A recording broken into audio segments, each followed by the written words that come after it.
this term endoscopic combined intrarenal surgery. I have nothing to disclose regarding this topic, of course, for any of this, and we'll briefly discuss about introduce this terminology, have some historical perspectives. We can discuss the advantages and limitations of PCNL, RIRS, that's retrograde intrarenal surgery, and indications for this ECIRS, patient positioning, access establishment. We can have a brief video from the AUA and briefly discuss the literature and some take-home messages.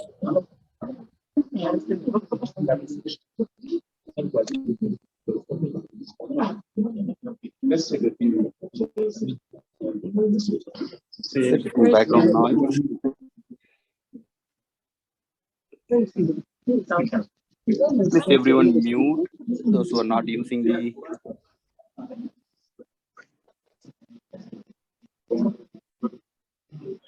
I think Dr. asked them to mute the speaker, the microphone.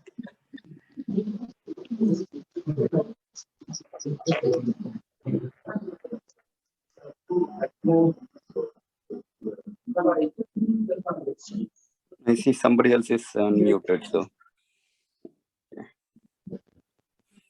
Yeah, so this combined technique requires. Is Dr. Asabri, Dr. Awuku Asabri? If you could mute your microphone, please, Dr. Awuku Asabri.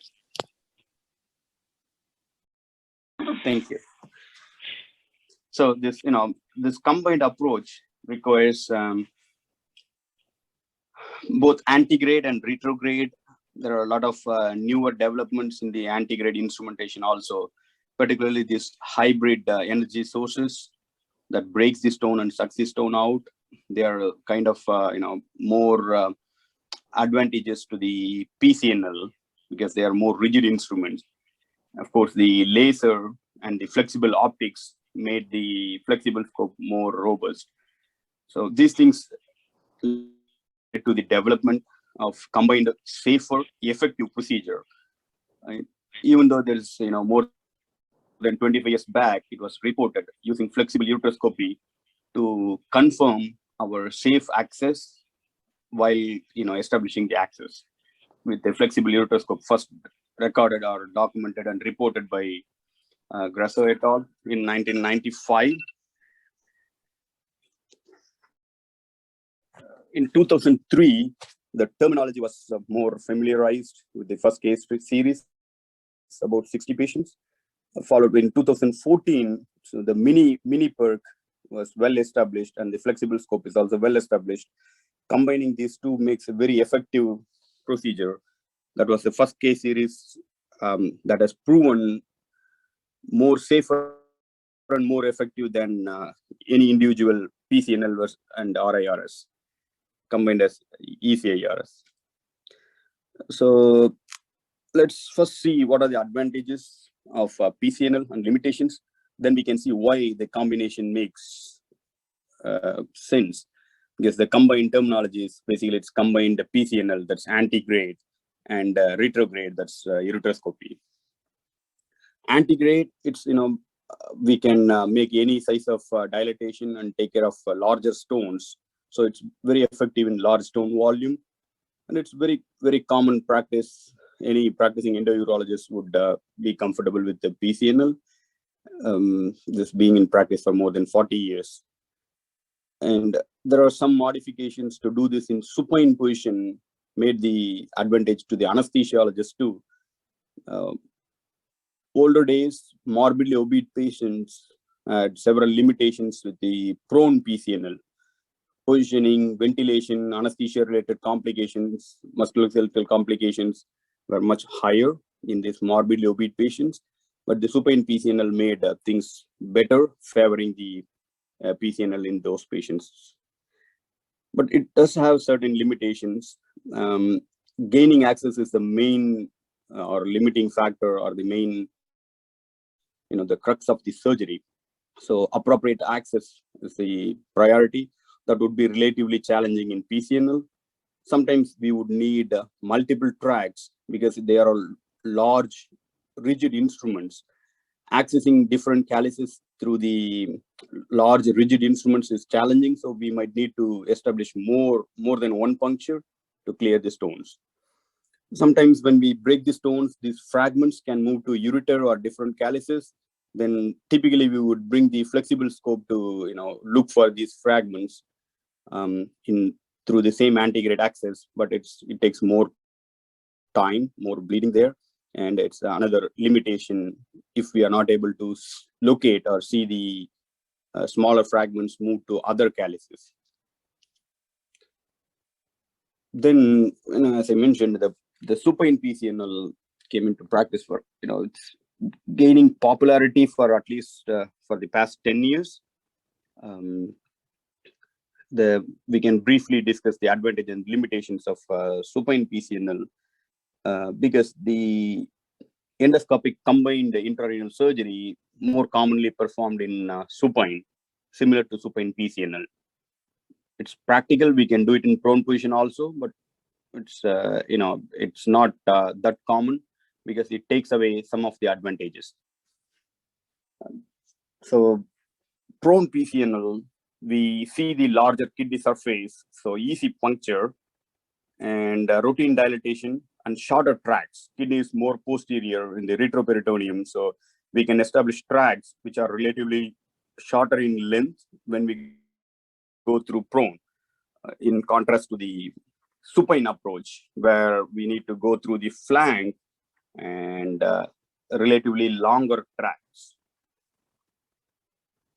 This is access is easier even in morbid low-beat patients in prone position than supine position, but positioning them is a challenge, putting them into prone.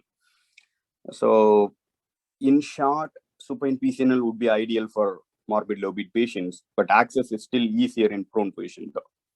Horseshoe kidneys, they are more undescended kidneys, unascended kidneys, but still more posterior. The calyces are more oriented towards more posterior, so prone is preferred in a horseshoe kidney. Whereas pelvic kidneys, which is much lower in location, and the calyces are relatively more anterior, that's more preferred in supine position. Sometimes we can completely ultrasound guided PCNL in supine position. That's why fluoroscopy usage is limited or not mandatory, but in prone, most of the time we are going to need the fluoroscopy. So once we had the PCNL, then the RIRS came into more popular. That's retrograde intrarenal surgeries with the good optics and the flexible ureteroscope and the access sheath. That made the big difference. The access sheath made the intrarenal pressure relatively lower, and we can reach any calyces, even with the narrow infundibulum. That favored the retrograde intrarenal surgeries. But the limitations are still we are accessing them through the ureter. We can max go up to 8 French. That means 2 to 3 millimeter fragments is safer to remove, not more than that. So the stone-free rate was relatively lower in RIRS. It depends how we define the clinically significant fragments. Typically, it's more than 4 millimeter. The stone-free rate was close to 90% in PCNL. It was about 75 to 80% in RIRS. If you go with the stricter criteria, the rates drop. But for clinical relevance, we can keep it as like 90 to 80% for given simple stones, straightforward cases, 90 versus 80. But RIRS can be done safely in multiple sessions because it's typically outpatient procedure. Patients can go home. There is not much blood loss. So it has several advantages. That's why the combined procedure makes more sense when you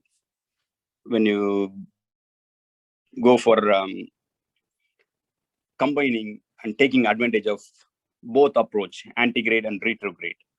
So this has since we use the flexible scope and move stones from one calyx to other calyx, we can avoid the multiple tracks. Higher stone clearance rate because we are using the flexible scope, and ureteric stone migration can be prevented or can be taken care of. So that's another advantage from the flexible scope. Low pressure system, we use access sheath from below typically, and another ampulla sheath from above. Both are wide open, so the intrarenal pressure is open to the atmosphere, and it does not go above 20 most of the time, about 20 centimeter of water. So simultaneously accessing the contralateral ureter or even the same side ureteric stone with the renal stone can be taken care of quickly with this combined approach. Of course, it has some limitations because typically we would need two teams, one for the retrograde from through the ureteric axis, and another team percutaneous axis. Relatively longer track length. That's because it's typically done in supine position, so it has some limitations of the supine PCNL. And mobile kidney, that's kind of a real challenge. When we keep the patient in supine, the kidney is relatively mobile than fixed prone with the kidney bridge or wedged, which is relatively mobile in supine position.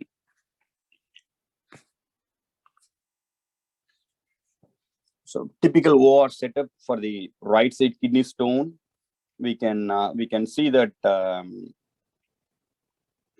operator for the right stone stays on the right side, and the C-arm and another monitor is opposite. The pelvic or ureteroscopic team stays down and have a monitor and laser close to them. Ultrasound for the access for the PCNL. So 2 tables, 2 teams, 2 monitors, C-arm and ultrasound for the antegrade or PCNL team. Positioning, there were a lot of modifications before kind of, more commonly accepted. This is the Galdeco modified supine Valdivia position. Short form is GMSB. That's commonly used terminology nowadays for positioning the prone supine PCNL patients. It's a kind of combining lithotomy with a little bit exposure to flank, typically about 20-degree angle, exposing the flank. But there was, kind of limitation was having the scope just at the same level, and there is a wedge which limits further movement. That was a little bit modified by the bot, and it's called a bot flank free position that put 2 separate supports, one for the lower upper back and one for the pelvis, so that leaves the flank floating, easy for access, and some room for maneuverability of the instruments. So in true supine position, we can see the typical orientation of the posterior or the accessible lower calyx. When we tilt them about 20 to 30 degree, that gives room for another 20-degree angle. Why that's important?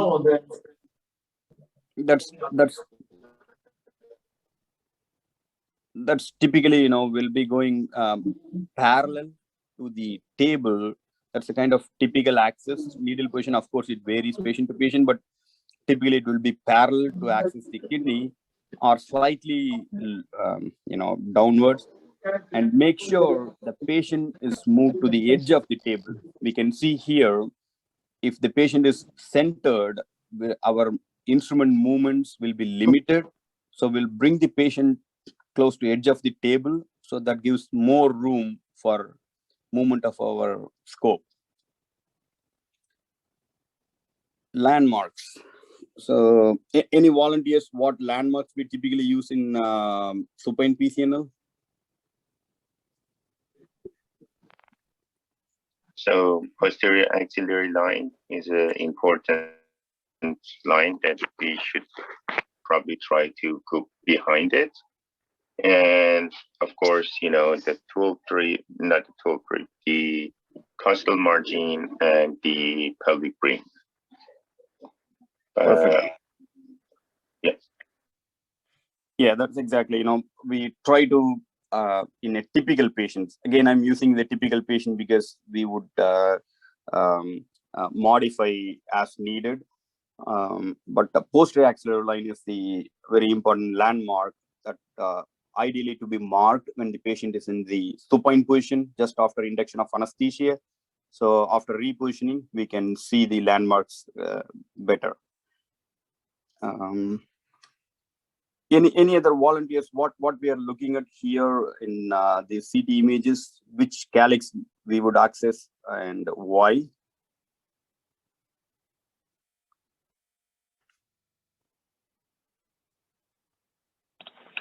We are looking at the CAT scan to see if we have a very posterior colon, if we are going supine, if that's the question, Dr. Ganapathi. Yeah, nice. So we can clearly see in the third picture, the colon is more retrorenal. The retrorenal colon is one of the potential challenge can lead us to more complications if we miss it in the CAT scan. So CT scan or axial imaging is mandatory before we do any PCNL to rule out a retrorenal colon. Why? There are different series ranging from 2 to 7% retrorenal colon naturally in supine position. There is an interesting study I could see are commonly quoted, only one study that was done in 1980s, like 86, about 90 patients. They did the CT scan in supine and prone position, and the same patient. That's the only study I could quote. Same patients CT scan done twice, supine in prone position. Interestingly, the colon more retrorenal in prone position. It goes up to 10% if you put it's kind of paradoxical, but it goes up to 10% if you put them in the prone position. But it all depends what we define as retrorenal, what level. Typically, we limit our angle less than 50 to 60 degree. This angle, then the retrorenal colon incidence drops to about 5 to 6%. But still, very important finding. The third picture, what we have here. Sorry, I lost my slides. The third picture we have here is kind of definite retrorenal colon in whatever axis or the calyx we try to establish. We are going to end up in complication. That's where the role of ultrasound comes. We can clearly see here, it's very typical bilateral retrorenal colon. What would you do if you see, a relatively larger stone volume in this kind of bilateral retrorenal colon patients? Any volunteers? What option comes to your mind?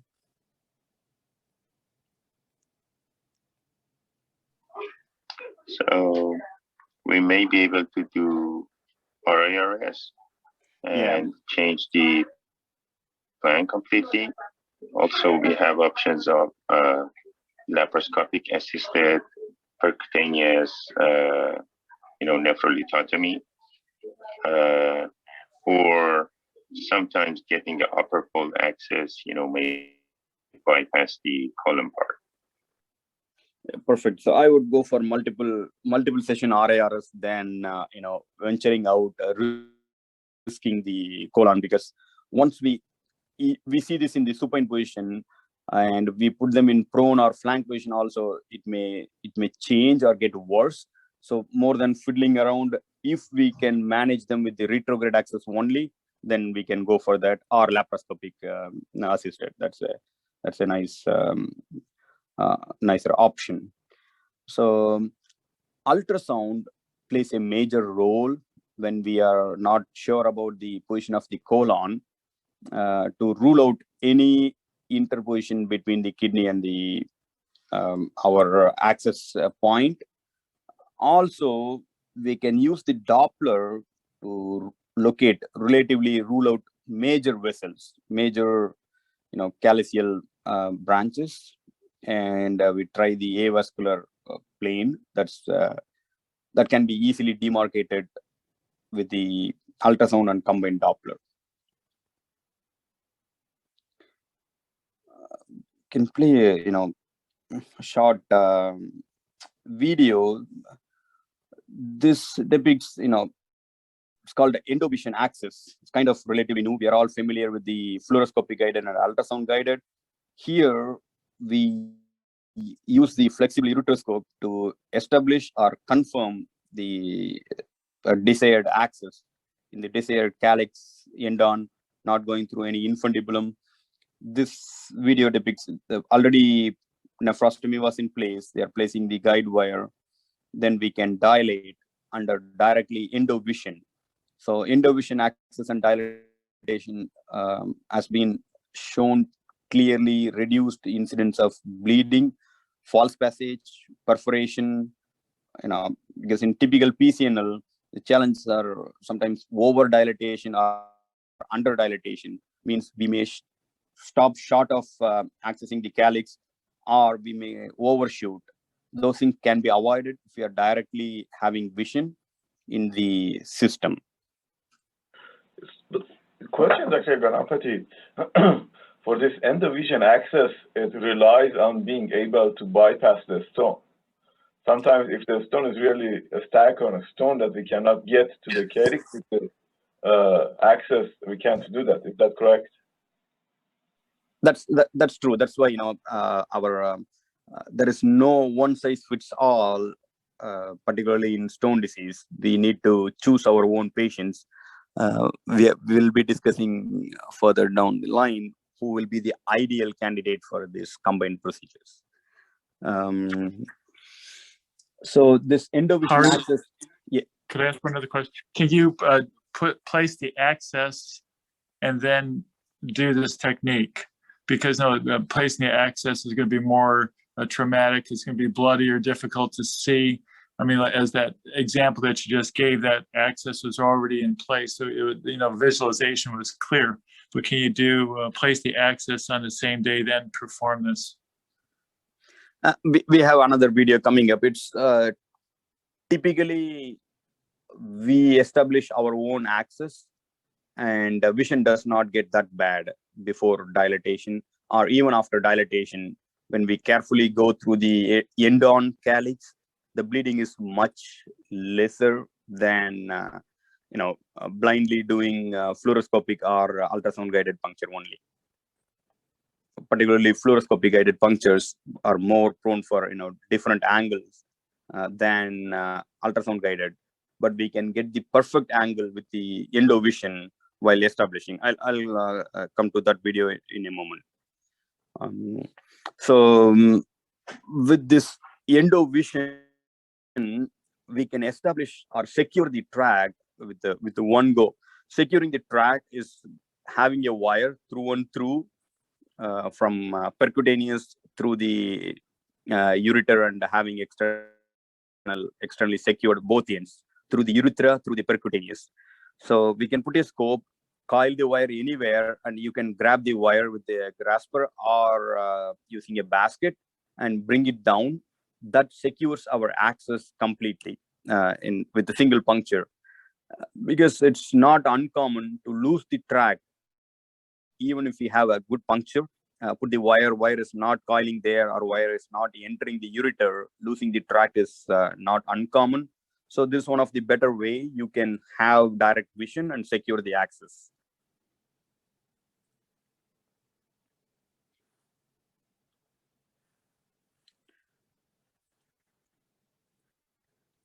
Again, this, there's a small trick here. We can see we try to keep the angle of the ampullus or angle of the entry slightly dependent, or little bit acute to the floor, so the flow gets directed and the fragments can move easily downwards. That's one of the natural gravity can favor us to get the fragments out quicker. That's one another advantage of supine PCNL. We can see this in a shorter video. The moment we break the stones into relatively smaller pieces and let the fragment migrate, as we remove the scope, the gravity and flow brings the fragments out naturally. See, those fragments are broken the moment we increase the flow inside and move the scope. The natural water flow brings all these fragments out. In prone, we'll be working against the gravity, so we need to mechanically grab those fragments, or they will go to some other calyx.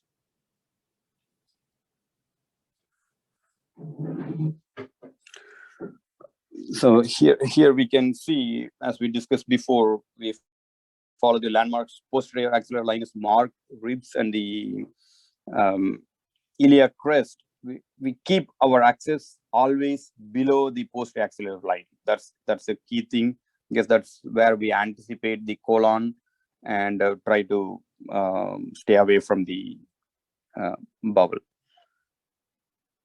There are some of the nice pictures from some of my colleagues back home.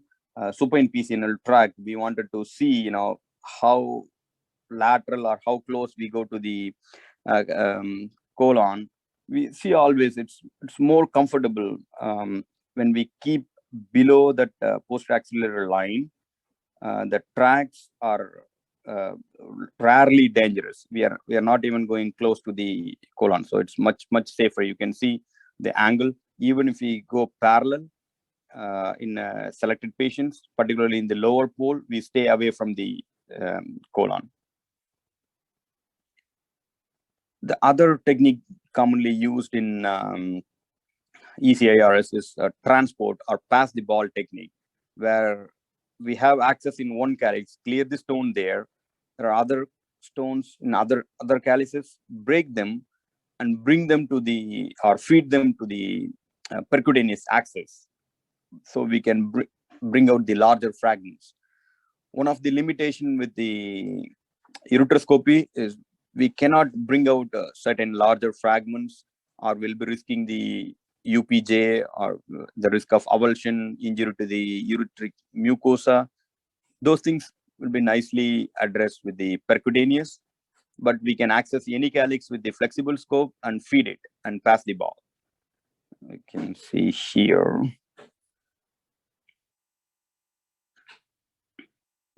So we are having the flexible scope there. There's a percutaneous view we are seeing. The basket can bring the fragments and feed it to the percutaneous instruments or grasper.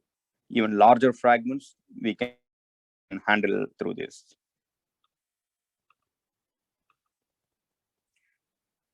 You can see, typical ECIRS patient here. We can see one large pelvic stone and multiple calyceal stone. Putting a retrograde access, retrograde pyelogram, and getting access through the lower calyx, single step dilatation, clearing the pelvic stone, and we feed all other stones through the percutaneous axis. If it is not a combined case, we would be making 2 or 3 axes in this patient. There is no way we can, go to the other stone parallel to our axis in the lower calyx.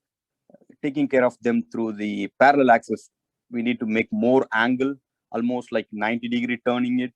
That would tear off more of the infundibulum, more risking for bleeding.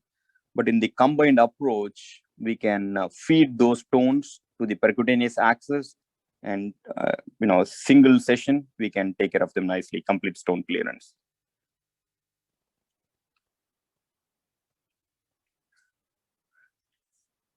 In short, we can briefly review the literature. This latest review of endoscopy combined procedures. It's more than 1,600 patients has been reported as of 2020. So we cannot call it as a new procedure anymore. The first series were published in 2004, but those were standard prone PCNL at that time, combined with the endoscopic approach. And there was one randomized control trial comparing combined approach with the prone PCNL also. That also favored combined approach. They achieved more than 95% stone clearance compared to 90 or less than 90% complete stone clearance in prone PCNL. The largest series, about 300 patients, that is kind of standard of care nowadays with the modified supine position and flexible nephroscope, standard dilatation for larger stones. They also favored combined approach, achieving more stone clearance, less operative time, less complication with the patient positioning. The less operative time is basically because two teams are working there and no need to change the patient position. Those two significantly shortens, close to 30 minutes advantage to the combined approach. We can see summarized stone. So not only for small stone volume, to answer Besat's question, when we have large or complete stagon, we need to have some room to have 8 French flexible scope there, at least clear one calyx, one large or accessible calyx. Then you can feed or favor or bring the other stones there. Of course, if it is complete stagon, undilated system, no room at all to even manipulate the wire, then probably we'll be going with the standard PCNL. There is a scope, or there is a room for introducing your flexible scope little later in the procedure. Once you develop that room, you can introduce. And for time, we can quickly look at this nice educational video from the AUA. This really useful. Let me make it as a full view.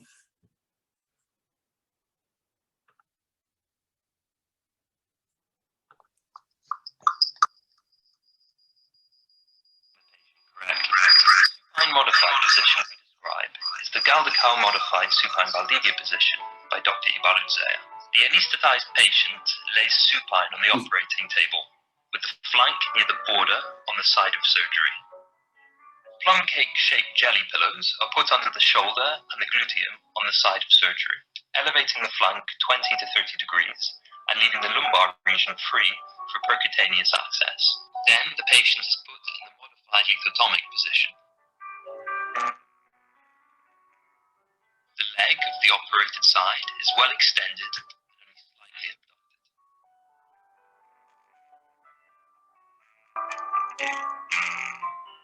The contralateral leg is lifted, partially flexed, and well abducted.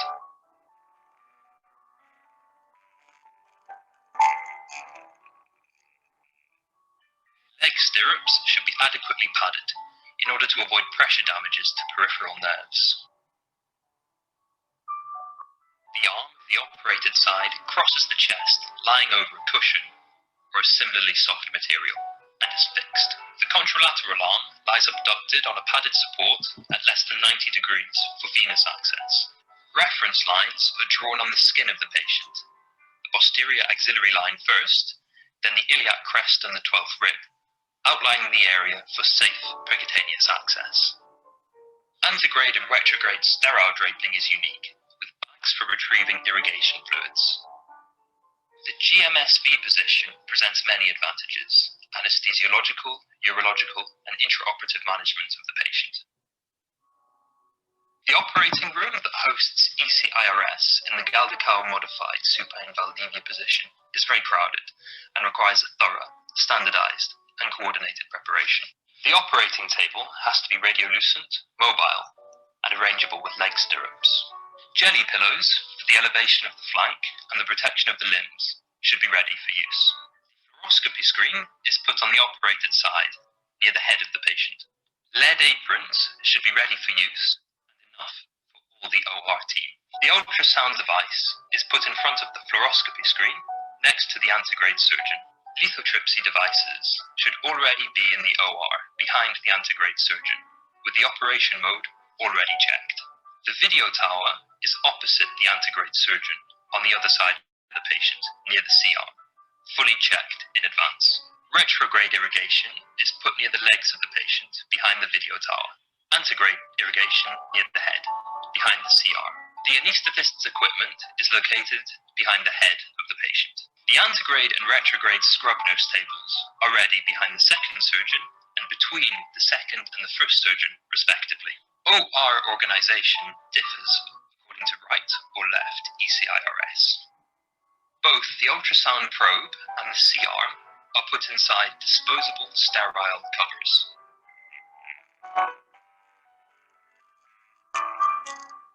The position of the monitor should be comfortable for both surgeons, with their own scrub nurse tables at arm's reach.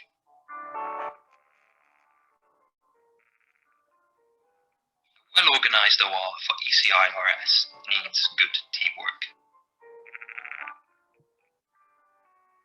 Good percutaneous renal access is key to the success of any PNL. Each guidance method taken alone suffers from limitations, while their combined use optimizes this crucial step of PNL. This is the needle we prefer for renal puncture.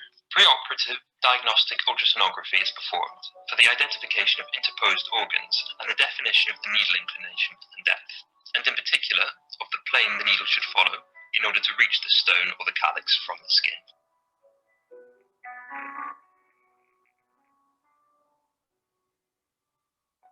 The next step is the two-dimensional fluoroscopy-guided renal access, which can be gained at the first attempt most of the time.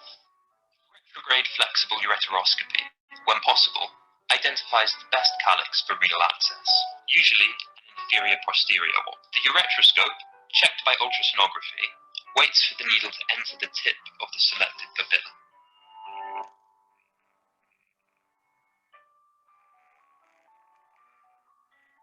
The kidney moves during the puncture, but the analogic flexible ureteroscope can check the entrance of the needle.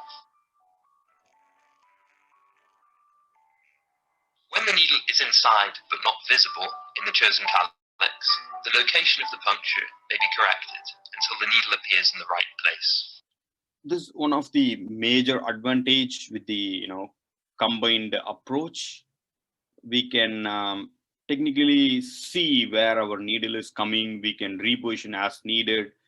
We can see them all if we are appropriately positioning our tip of dilators and our amplas tip also. This kind of major limitation in standard PCNL. We do this all blind, two-dimensional, with the help of two-dimensional fluoroscopy, presuming everything is going well. And I would say at least 1/3 of the time we'll see we were in wrong plane or wrong direction, and do the course correction down the line, and the bleeding increases. Here we set up everything in the first go.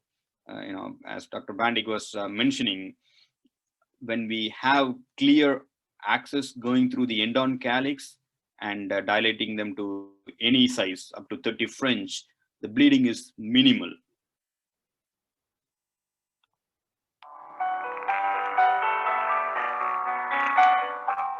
In this diagnostic phase, digital flexible ureteroscopy provides a much improved view compared to the analogic scope.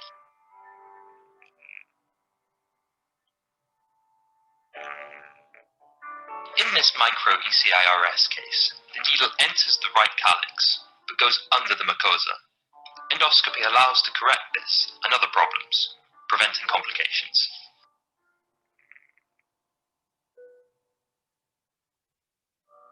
ECIRS combines PNL and retrograde ureteroscopy using both rigid and flexible scopes. The role of retrograde ureteroscopy during PNL can be divided into a preliminary and diagnostic role, supporting intraoperative choices, and an active and therapeutic role, extending the possibilities offered by antegrade-only PNL. During the preliminary evaluation of the lower tract, for instance, a false urethral passage might be encountered. Features of the orifice and the ureter are evaluated. Urethral access is optimized by the use of 2 wires and treatment of ureteral stones.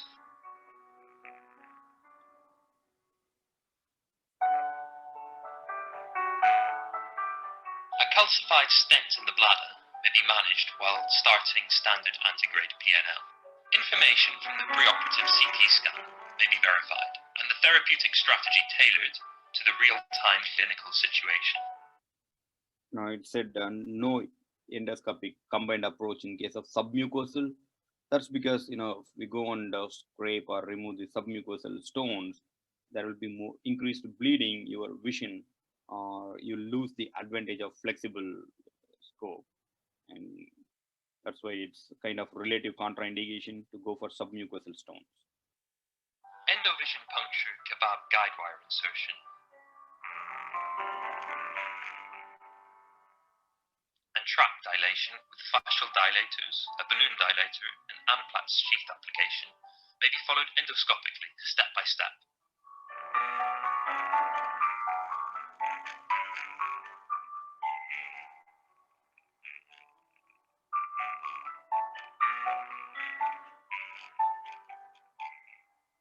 Avoiding related complications due to the insufficient application or over-advancement of the devices. A retrograde wire can also be extracted percutaneously. The treatment of stones and calluses parallel to the Amplatz sheath can be performed, extracting fragments and passing them through the percutaneous access. A final exploration of all renal cavities, combined with the flexible nephroscope, optimizes the stone-free rate and supports the possible choice of a tubeless and/or stentless PNL.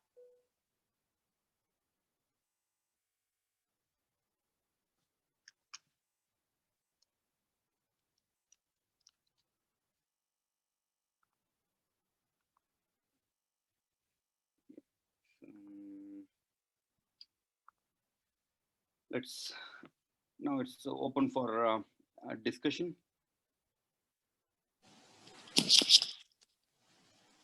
Hari? Yeah. Thank you very much for this presentation. I think it's excellent consideration, and it'll certainly decrease the morbidity on many of these patients and increase the efficiency. And I especially echo your comment about when the colon is really so retrorenal, you know, then there's always the option of doing multiple ureteroscopies. Yes, it is slower going and multiple trips to the operating room, but one can always send the patient, almost always send the patient home the same day. I was curious, in all of these positions that you showed there, they seem to be predicated on the placement of a rigid scope into the urethra and into the bladder to visualize the bladder to get access to the urethral orifice, etc. And yet, after that is accomplished, we put a flexible scope up the ureter, not a rigid one. So at that point, after the bladder access is completed, then it is no longer needed to have a rigid scope. We were doing with a flexible. And so I was curious if you saw in any of the studies, anybody putting the patient in lateral position, where one would just use the flexible scope from the onset into the bladder and then flexible scope up the ureter.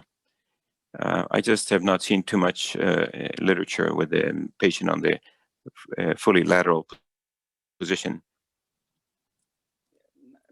You know, nice thoughts, Roberto. So lateral position, kind of we are losing the advantage of, you know, not moving the patient.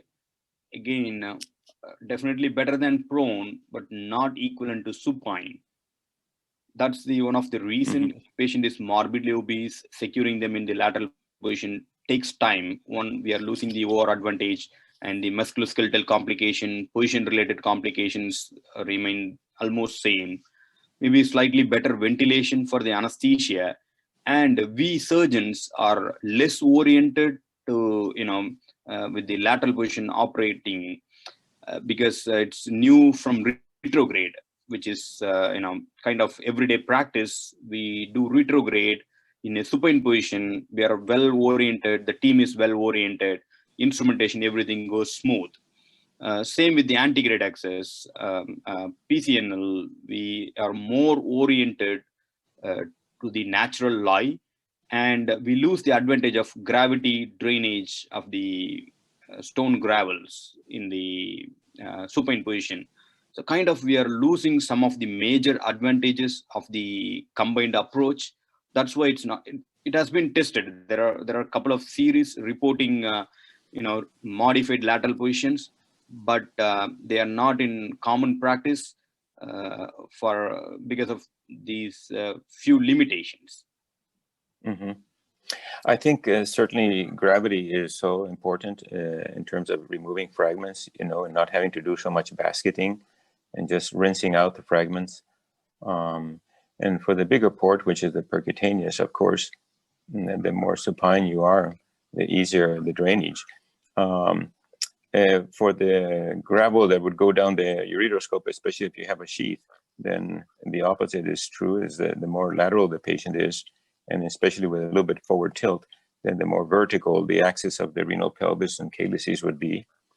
So it was interesting. I think that is very interesting, and I appreciate it very much. Yeah, if already established tract, then we can go ahead and dilate in lateral position.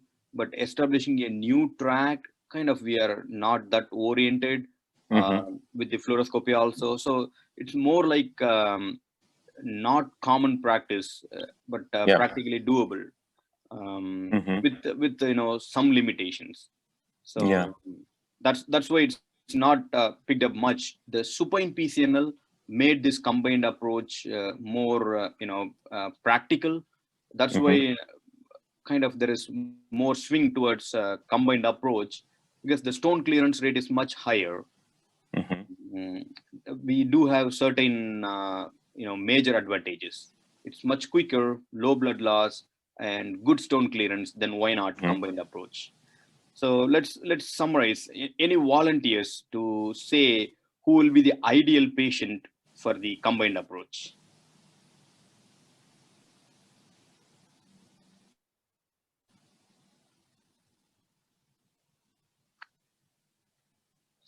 I'll take it. Those who are having stone more than Yeah, go ahead. So I was just saying, high stone volume with relatively obese patient, and then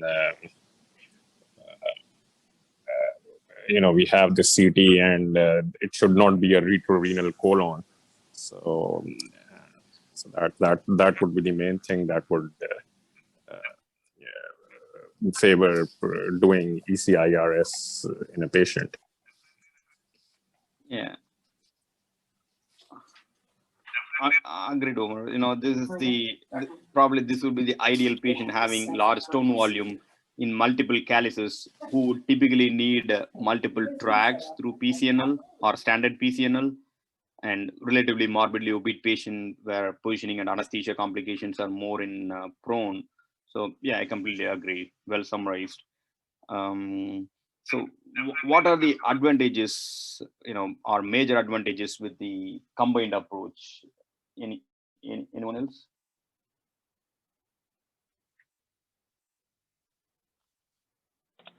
So the advantage is we can secure the access, we can reduce the overdilation or injury to the infundibulum, we can visualize where we are accessing and limit the injuries to the renal tissue. At the same time, we can decrease the time of anesthesia by working simultaneously on the stone. And I think the idea of, if there is a parallel calyceal stone, which is very hard to do in a single puncture, even if you're using a flexible cystoscope or a nephroscope to kind of gain access, it's very difficult to access the parallel calyx. So I think in those cases, going retrograde would be very advantageous instead of doing an extra puncture for gain access to the parallel calyx. Completely agreed, Omar. That's why there is more traction towards the combined approach, but it comes with certain limitations. So yeah, the parallel access, we can clear the stone completely without making another track. That's a major advantage. What would be the main limitations? Then why not combined approach for everyone? Why it's not the the most common procedure for? Why it did not replace the PCNL? Any other takers? What are the limitations?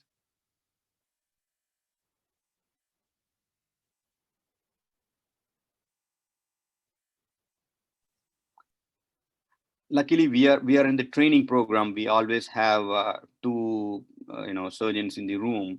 So this needs typically would need two teams, including two surgeons.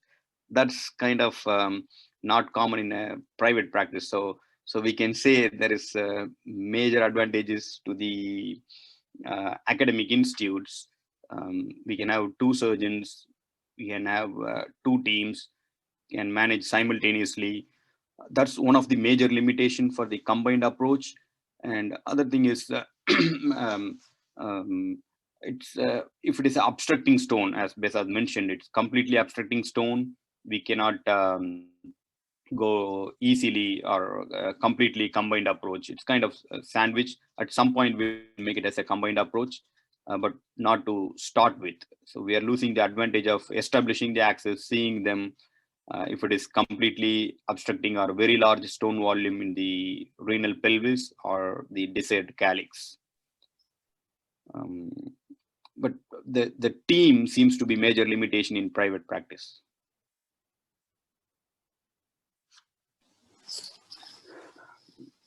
Thank you. And Hari, I have another question. Yeah. I like your imaging of using the ultrasound with color-coded Doppler to show not only whether the calyces might be if they're dilated, but also where the blood vessels are that you like to avoid. And I was wondering, have you tried that, or do you think you might move to that in terms of puncturing or and forego fluoroscopy, or have it just as a second backup plan? This is an ideal patient and ideal equipment. Unfortunately, our ultrasound machine in the OR is more for anesthesiologists to establish their own access to the vascular system. So they use high frequency probes. We hardly have one abdominal probe. That's very old. Doppler is there, but we can barely see the kidney. Particularly in obese patient, it loses its advantage. But in a relatively thin patient, yes, I've used this before, and we can clearly see the tract. But the golden rule is pick the thinnest parenchyma. So you don't even need the Doppler. That's by default, you are avoiding the major vessels. But if time allows, equipment allows, yes, this is an advantage. Thank you.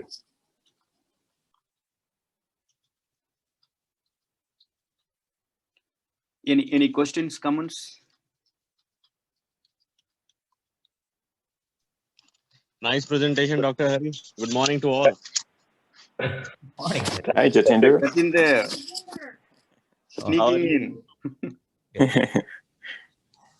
Hari, how often do we do this in our setting, Hari? We have done this, Dr. Balaji. Sorush is really helpful. We had a patient with a stone on the opposite side. It was a very thin patient, so we forced ourselves into this and ended up in a complication. But we do this more often. Very practical, very useful. Okay. We are doing more and more supine PCNL nowadays. Any ideal patient or anybody difficult to put prone are definitely not indicated for prone. We are swinging more towards supine. Yeah.